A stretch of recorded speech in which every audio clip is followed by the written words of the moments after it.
A lua estava crescendo no céu quando a velha F1000 do Marcão encostou na beira do rio Araguaia, lá pros lados do Tocantins. Era a primeira sexta do mês, época boa para fisgar uns peixes graúdos, e a turma não perdia essa pescaria por nada nesse mundão de meu Deus. Pega essa cooler aí, Dudu. Tá pensando que cerveja se carrega sozinha? Gritou Zé Matias, um quarentão com barrigão de chope e bigodão, enquanto arrastava o isopor maior para perto do barranco. Calma aí, tô terminando de amarrar a canoa. Esse rio tá manso hoje, mas não confio nessas águas não, respondeu Dudu, o mais magricela da turma, que vivia de vender iscas na beira da estrada pros pescadores de fim de semana.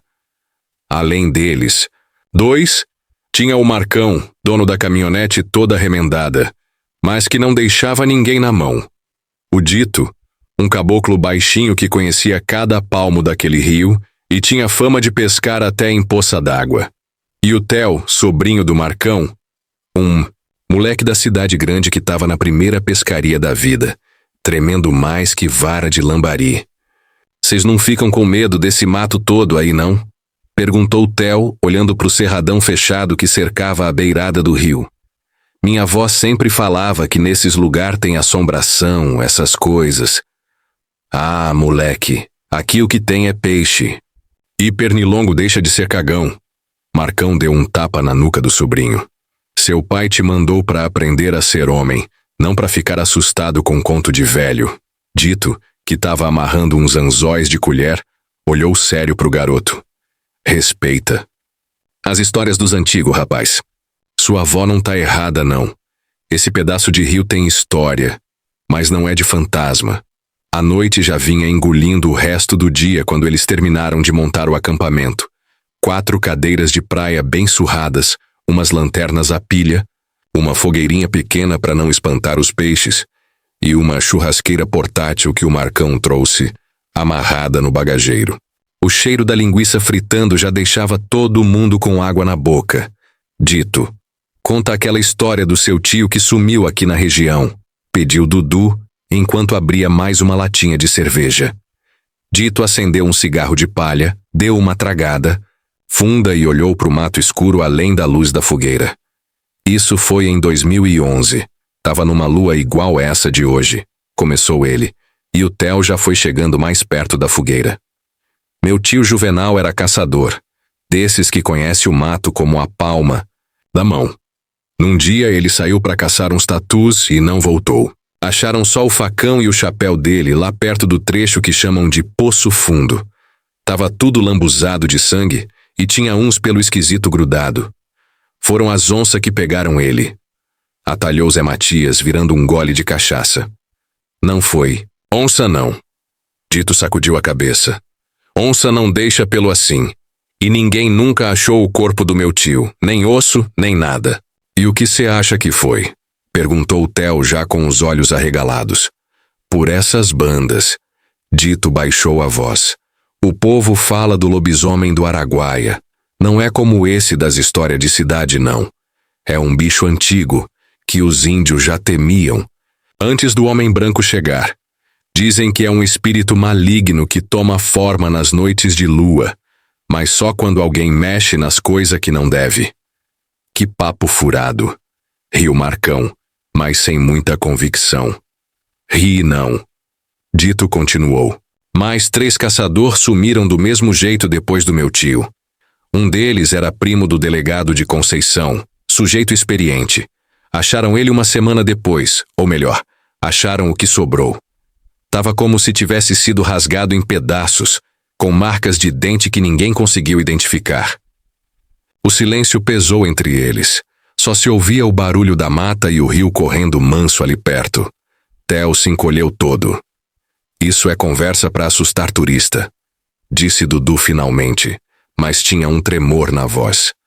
Vamos jogar as linhas na água logo. Hoje eu vou tirar um pintado que vai dar para toda a família. Eles começaram a pescaria, cada um escolhendo seu ponto na margem do rio. O Dito era o único que tinha entrado com a água no joelho, porque dizia que os peixes grandes ficavam onde a correnteza descia mais forte. A lua subiu mais no céu, e as horas foram passando. Zé Matias já tinha pescado 2 tucunarés bonitos, e o Dudu conseguiu um dourado de tamanho respeitável. Marcão e Theo ainda não tinham fisgado nada que prestasse. Foi quando passava das 11 da noite que a coisa começou a ficar esquisita. Primeiro foi um barulho longe, como se algo grande estivesse quebrando galhos no meio do cerrado. Depois, os grilos e sapos que cantavam sem parar pararam de repente, deixando tudo num silêncio estranho. "Vocês ouviram isso?" perguntou Theo, já com o coração batendo forte. "Deve ser alguma capivara", respondeu Marcão, mas a mão dele tremeu quando tentou acender um cigarro. Zé Matias tinha ido um pouco mais longe, uns 50 metros rio acima, para tentar a sorte numa curva onde ele jurava que tinha visto mexer na água. Os outros ouviram quando ele gritou. Não foi um grito de susto ou de surpresa. Foi um berro de pavor puro, desses que a gente só solta quando vê a morte de frente. "Zé." Marcão se levantou num pulo, pegando a lanterna mais forte. "Zé Matias." Não houve resposta. Só um barulho molhado de algo sendo arrastado. Dito saiu correndo da água e pegou uma espingarda que tinha escondido embaixo da lona da caminhonete. "Fiquem juntos", ele ordenou, e os 3 obedeceram na hora, se juntando, perto da fogueira. Marcão apontou a lanterna na direção de onde tinha vindo o grito, mas não conseguiu ver nada além das moitas altas na beira do rio. Dudu tentou ligar pro Zé, mas o celular só dava fora de área. "Vamos lá ver o que aconteceu", Tito falou, engatilhando a espingarda. Mas ninguém se afasta. Eles caminharam devagar pela margem do rio, com Dito na frente, a espingarda apontada, e Marcão logo atrás com a lanterna. Dudu e Theo vinham colados, o garoto já chorando de medo. Foi quando acharam a vara de pescar do Zé Matias, quebrada ao meio. A lanterna iluminou um rastro escuro na areia, sangue fresco, que seguia para dentro do mato. "Meu Deus do céu!" Dudu murmurou, se benzendo 3 vezes, e foi aí que eles ouviram. Um rosnado, mas não era como de cachorro nem de onça. Era um som que parecia vir do fundo da terra, grave demais para qualquer bicho que eles conheciam. Luz da lanterna captou algo se movendo entre as árvores, a uns 20 metros deles. Era grande, muito maior que um homem, e se movia em 4 patas, mas de um jeito desengonçado, como se não fosse natural para ele. Por um segundo, a luz pegou os olhos da criatura. 2 faróis amarelos que brilhavam com uma inteligência maligna. Mas o pior foi quando a coisa se ergueu nas patas traseiras e ficou de pé. "Corre!" berrou Dito, disparando a espingarda. O tiro pegou em algum lugar da criatura, que soltou um uivo de dor que parecia misturar um grito humano com o rugido de uma fera. Mas em vez de cair, ela avançou. Na correria desesperada de volta pro acampamento, Dudu tropeçou numa raiz e caiu. Quando Marcão voltou para ajudar, só viu o vulto imenso se abaixando sobre o amigo. "Vai embora!" Dudu gritou.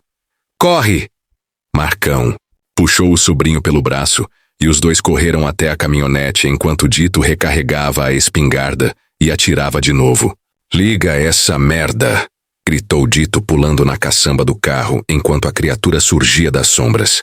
À luz da lua, eles finalmente viram o que era.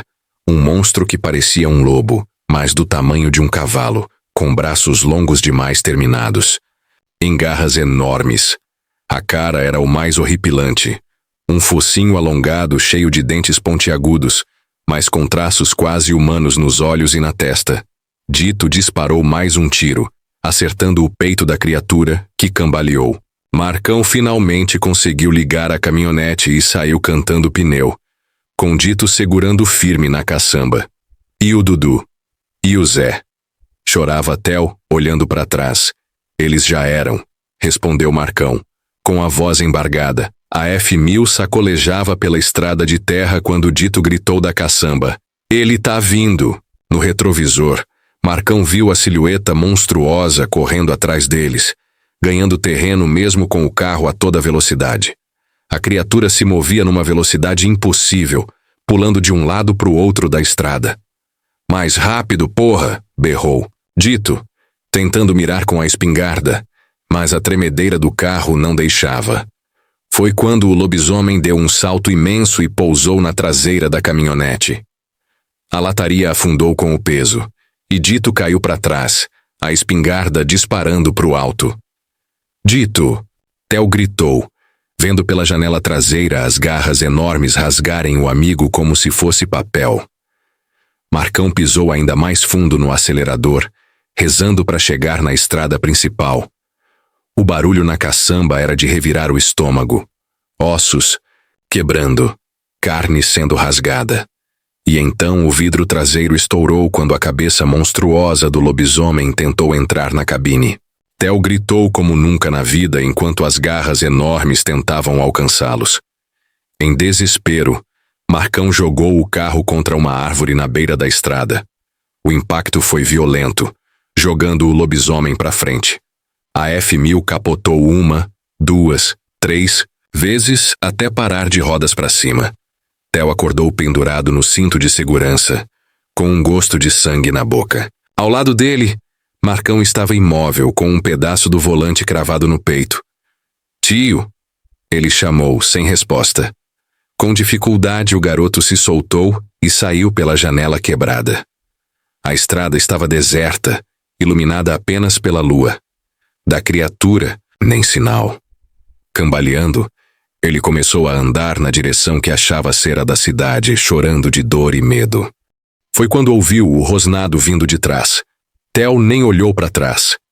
Começou a correr como nunca tinha corrido na vida, tropeçando nas próprias pernas. Sabia que era inútil. A coisa era rápida demais, forte demais. A sorte dele foi ver os faróis de um caminhão que vinha pela estrada principal. Reunindo as últimas forças, correu para o meio da pista, acenando desesperado. O caminhoneiro conseguiu frear a tempo, parando a centímetros do garoto ensanguentado. Pelo amor de Deus, me ajuda! Theo implorou, se agarrando na porta do caminhão quando o motorista abriu. Que aconteceu, menino? Foi assalto? Theo olhou para trás e viu na orla do mato os olhos amarelos brilhando. A criatura parecia hesitar com a presença do caminhão grande e barulhento. Me tira daqui! Ele só conseguiu dizer antes de desmaiar. 3. Semanas depois, no hospital de Palmas, os policiais ainda tentavam entender a história que o único sobrevivente contava. Falavam entre si que o garoto devia ter batido muito forte a cabeça no acidente, ou que era trauma pelo que tinha visto. Então você tá dizendo que foi um lobisomem que matou seus amigos? Perguntou o delegado pela terceira vez com cara de quem não acredita em nada. O senhor não entende, Theo respondeu com os olhos fundos de quem não dorme direito há semanas. Não é um lobisomem qualquer de história. É uma coisa antiga, que vive naquele pedaço do rio. O Dito sabia. Ele tentou avisar. Delegado suspirou, fechando o caderninho onde fazia anotações. Olha, filho, nós achamos os corpos do seu tio e dos outros 2. Estavam bem, estraçalhados, é verdade. Mas foi ataque de animal selvagem, provavelmente uma onça que tá dando. Problema na região. O outro corpo ainda não achamos. E as marcas na caminhonete? As garras, resultado do capotamento. Olha, eu sinto muito pela sua perda, mas essas histórias de monstro não ajudam a investigação. Quando o delegado saiu, Theo ficou olhando pela janela do hospital. A lua estava quase cheia de novo. Ele sabia que ninguém acreditaria. Como acreditar que existe um lobisomem gigante caçando nas margens do Araguaia? Mas ele tinha visto. E pior, nos seus pesadelos, ele via o rosto do Zé Matias se transformando, o corpo dele esticando e se cobrindo de pelos cinzentos, os dentes crescendo. Porque o que mais ninguém sabia é que antes de sumir na escuridão, o Zé tinha contado que há 7 anos atrás, numa pescaria solitária, ele tinha sido mordido por alguma coisa naquele mesmo trecho do rio. Nunca contou para ninguém, porque a ferida sarou rápido demais, e desde então ele evitava sair nas noites de lua cheia. Mas naquela noite, A transformação veio antes. Talvez pelo lugar, talvez pela lua crescente que já estava quase cheia. Theo sabia que tinha que voltar lá. Não para contar para alguém, mas para acabar com aquilo. Porque agora o sangue do lobisomem corria nas veias dele também, desde que as garras tinham rasgado seu braço na fuga. E a lua cheia estava chegando. Fim.